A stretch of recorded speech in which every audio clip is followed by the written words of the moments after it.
Outstanding Achievement Award goes to Robin Elias.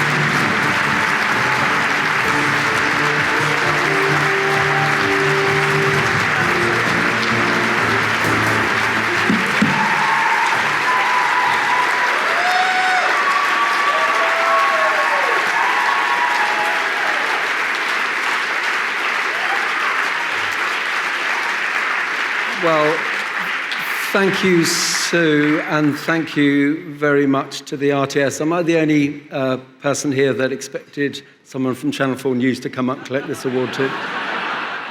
So thank you for allowing me this. Yes, 38 years at ITN makes me feel very old. 25 years probably I've been coming to the RTS. That's an awful lot of meat to eat. But it's the first time I've ever had the opportunity to speak from the platform. So make yourselves comfortable. And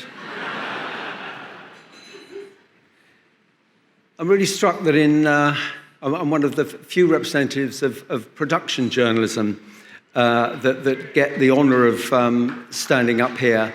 And that dictates that nearly all my time has been spent in a warm and safe office.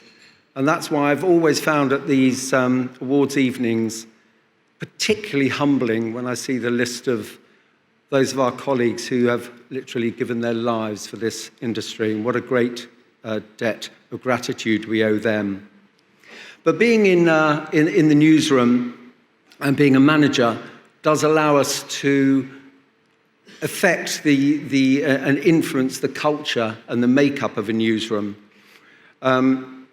And it was nice of the RTS to recognise the small amount of work I've done on diversity. I feel slightly embarrassed because there's many people in the industry who've done much more in that field than I have. There's many people in this room that have done as much as I have. But I'm happy to take this award and make my point, which is a bit of a mantra, that just looking around this room, we've got a lot of work to do on diversity, and I'm not just talking about cultural ethnicity, but also in disability and crucially in economic backgrounds and diversity right across the piece.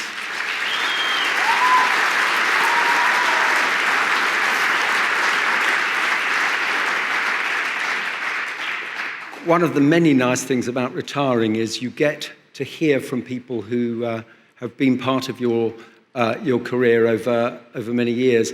And I was humbled and astonished by the number of kind notes I had from journalists I have helped along the way.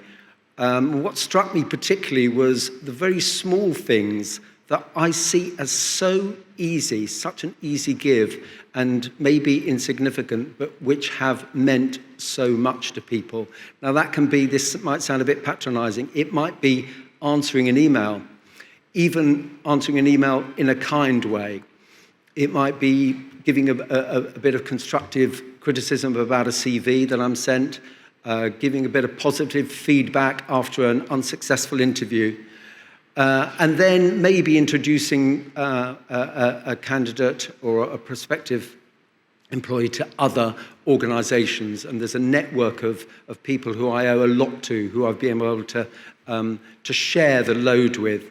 But it's those little things that people remember and can make the difference. And there's some bigger initiatives that I've been involved in and very proud to have been involved in, like the Open Newsroom scheme, Breaking Into News, which ITV worked in partnership with Media Trust, giving young, aspiring journalists just that little bit of help to get them on their way, because once they're on their way, don't they blossom.